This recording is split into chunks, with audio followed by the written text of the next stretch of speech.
Welcome to फाजियास tips. कैसे हैं आप लोग सब? उम्मीद करते हो अल्लाह ताला के हिफ्ज़ व अमान में होंगे, खैर आफियत से होंगे। जी हाँ, सर्दियों में एड़ियाँ जो हैं वो फट जाती हैं, पाँव जो हैं वो बहुत ज़्यादा ख़राब हो जाते हैं और आपकी बहुत सी ख़वातीन के पाँव के जो क्रैक्स हैं वो इतने गहरे हो जाते हैं कि उसमें से ब्लीडिंग भी शुरू हो जाती है।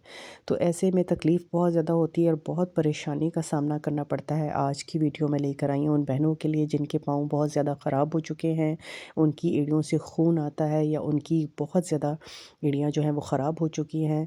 तो घर की एक आसान रेमेडी, एक ऐसी टिप जिससे कि आप अपनी जो क्रैक्ड हील है उसको जो है वो बहुत ही जल्दी रिकवर कर लेंगे। सबसे पहले तो रिक्वेस्ट है, जिन बहनों ने मेरे चैनल को अभी तक सब्सक्राइब नहीं किया, चैनल को सब्सक्राइब कर लीजिए ताकि आने वाली हर वीडियो का नोटिफिकेशन आपको मिल सके। जी हाँ जनाब, हमें इसके लिए सबसे पहले चाहिए है जी पेट्रोलियम जेली या वैसलीन जो आपके घर में आम मौजूद होती है। आप वैसलीन लेंगे, वैसलीन को पाँव में सर्दियों में जो है वो लोग अमूमन ज़्यादातर इस्तेमाल करते ही हैं, लेकिन ये एड़ियों को कवर तो करती है, लेकिन अगर हम खाली वैसलीन की बात करें तो ये आपकी हील जो क्रैक्ड हील है उसको प्रॉपर कवर नहीं करती। ठीक है, इसके अलावा हमें चाहिए है जी इसके अंदर ग्लिसरीन जो कि स्किन को सॉफ्टन करती है, नरम व मुलायम बनाती है, स्किन को बड़े अच्छे तरीके से मॉइस्चराइज़ करती है और डीपली मॉइस्चराइज़ करती है। ठीक है, इसमें भी हीलिंग प्रॉपर्टीज़ होती हैं। इसके अलावा हमें चाहिए जी सरसों का तेल। सरसों का तेल भी जो है वो अरसा दराज से इस्तेमाल किया जाता है, हीलिंग प्रॉपर्टीज़ भी हैं और आपकी स्किन को बिल्कुल स्मूथ और सॉफ्टन करता है। ठीक है जी, ये हमें इसमें चाहिए इस रेमेडी में। और इसके अलावा ये मेरे पास है जनाब घी। ठीक है, ये मेरे पास देसी घी है जिसको मैं इस वक्त इस रेमेडी में जो है वो इस्तेमाल कर रही हूँ। ये हमने तकरीबन 1 चम्मच ले लेना है, ये भी हमारे पास होना चाहिए और इस रेमेडी में हमने यूज़ करना है।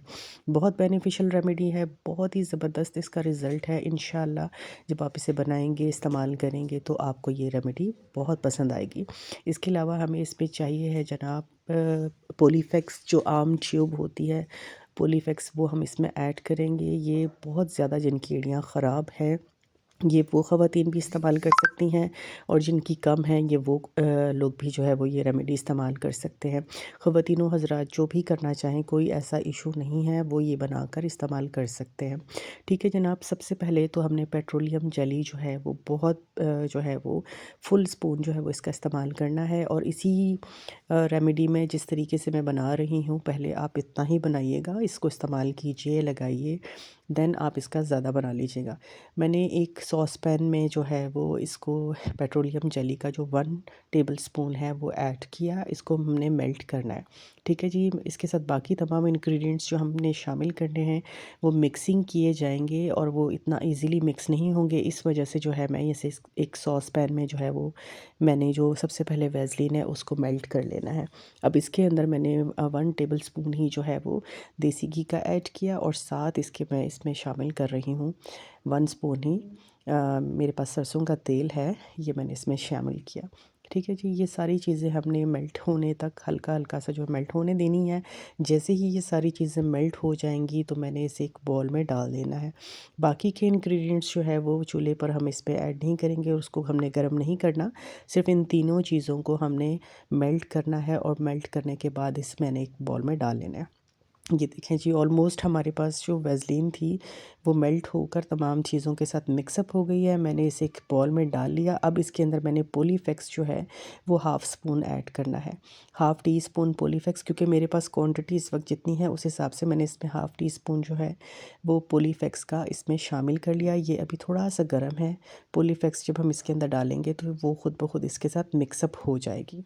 ठीक है जी, इसको हमने इसमें गर्म में ही, हल्के गर्म में ही डाल देना है, क्योंकि पॉलीफेक्स वैसे हम ड्राई होने के बाद भी डाल सकते हैं क्योंकि ये सारी चीज़ें जम जाएंगी दोबारा से, उस वक्त भी हम इसके अंदर पॉलीफेक्स को जो है वो शामिल करके मिक्सिंग कर सकते हैं।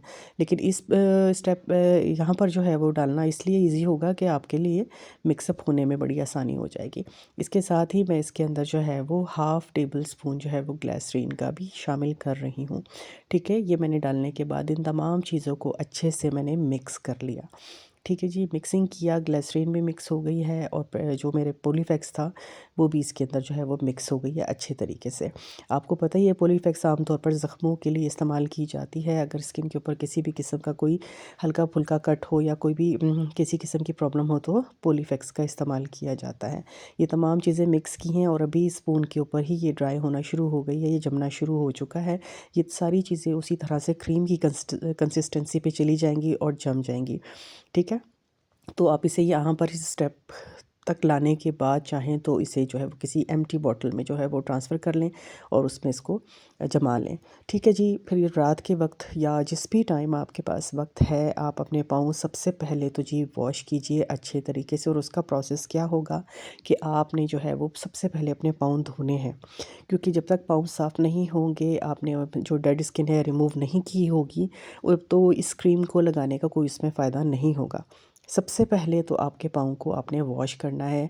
उसके लिए आपने जो है वो अपने पाँव को धोने के लिए जो है वो एक किसी भी टब के अंदर गर्म पानी आप ले लीजिए।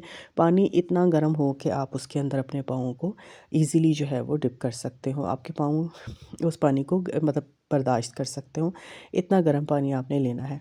ठीक है जी, इस तरीके से जो है वो फिर पानी गर्म करने के बाद बाकी का प्रोसेस भी मैं आपको बताऊँगी कि किस तरीके से पाँव आपने धोने हैं, किस तरीके से पाँव साफ़ करने हैं और उसके बाद ये क्रीम आपने किस तरीके से अपने पाँव पर अप्लाई करनी है, ठीक है? हमारी वो बहनें जिनके पाँव ज़रा कम ख़राब हैं, वो सिर्फ़ छाँवे की मदद से अपने पाँव को अच्छे तरीके से जब उस छाँवे से क्लीन करेंगी, मतलब आप वॉश किए बगैर ही, तो वो उसकी बैक साइड जो होती है, जिसमें ब्रश भी होता है और बैक साइड पे छाँवा होता है, उससे करेंगी तो वो उनकी डेड स्किन सारी रिमूव हो जाएगी।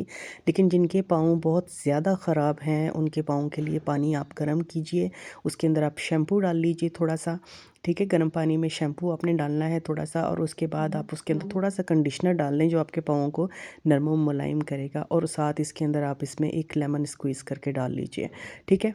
ये बेस्ट है आपके पाँव वॉश करने का तरीका कि आप ये सारी चीज़ें ऐड करने के बाद इसके अंदर अपने पाँव जो है वो डालकर इसको 15 से 20 मिनट तक पाँव सॉफ्ट होने दीजिए, नरम होने दीजिए, ताकि आपकी जितनी डेड स्किन है या जो मैल कुचैल है पाँव का, वो सारे का सारा रिमूव हो जाए, ठीक है? आप अच्छे तरीके से इसके अंदर 15 से 20 मिनट तक अपने पाँव डिप करके रखिए। जब 15 से 20 मिनट के बाद पाँव जो हैं वो डिप होने के बाद आप इन एड़ियों को अच्छे तरीके से जो है वो आपने साफ़ कर लेना है, ठीक है? ताकि झामे की मदद से आप इन एड़ियों को अच्छे तरीके से पहले साफ़ कीजिए और साफ़ करने के बाद आपने ये क्रीम रात के वक्त या जिस भी टाइम फ्री हैं अप्लाई करनी है अपने पैरों के ऊपर।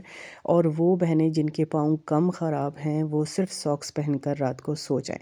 लेकिन जिनके पाँव बहुत ज़्यादा ख़राब हैं, बहुत ही ज़्यादा जिनके पैरों से जो है वो ब्लीडिंग होती है या बहुत डीपली क्रैक्स हैं, तो वो फिर इस क्रीम का थोड़ा-सा थिक लेयर अपने पाँव पर जो है वो साफ़ करने के बाद पाँव को अच्छे से झामे से साफ़ करें, क्लीन करें, ड्राई करें और उसके बाद एक लेयर इसकी क्रीम की लगा लेने के बाद अपने पैरों के ऊपर प्लास्टिक बैग जो है वो पहन लें या फिर प्लास्टिक बैग जो है वो रैप कर लीजिए, जो रैपिंग शीट होती है, उससे अपने पाँव रैप करके आप सो जाइए ओवरनाइट इसे लगाकर। और सुबह में फिर आप जब वो रैपिंग शीट आप हटाएँगे तो आपके पाँव जो हैं वो बिल्कुल सॉफ्ट, नरम और मुलायम हो जाएँगे। आपकी जो हील्स हैं वो काफ़ी ज़्यादा जो है वो बेटरमेंट पे चली जाएँगी और विदिन 2-3 डेज़ जो है वो ये आपकी जो पाँव का मसला है ये काफ़ी हद तक ठीक हो जाएगा। ठीक है जनाब, लगाइए, इस्तेमाल कीजिए, फ़ीडबैक दीजिए कि आपको कैसा लगा, आपको कैसा रिज़ल्ट मिला। इंशाल्लाह इसका रिज़ल्ट जो है आपको बहुत ही अच्छा मिलेगा, बहुत अमेज़िंग रिज़ल्ट होगा और आप जो है वो मुख्तलिफ़ चीज़ें इस्तेमाल कर के अगर थक चुके हैं तो ये रेमेडी ज़रूर इस्तेमाल कीजिएगा। इजाज़त दीजिए, अल्लाह हाफ़िज़।